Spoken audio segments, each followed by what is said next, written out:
Hello, bà chơi smart với cái gì? Bà chơi cái gì? Hello, oh, das ist auch very beautiful. Cái sọc này thì chẳng nào được. Nó có ý tưởng.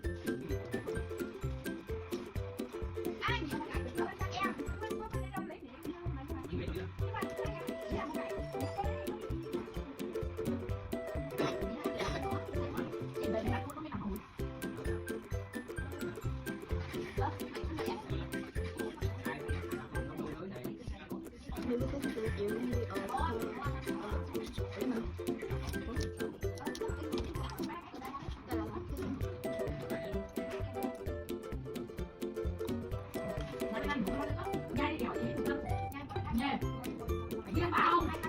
Nếu mà có bể nhỏ cũ này may vẫn nó còn zip được cho một con ai con là cái kim của nó.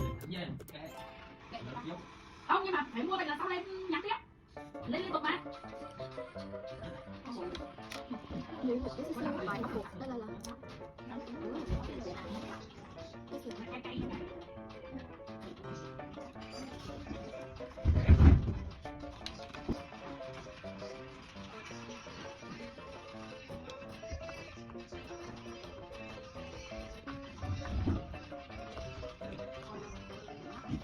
nhưng mà das ist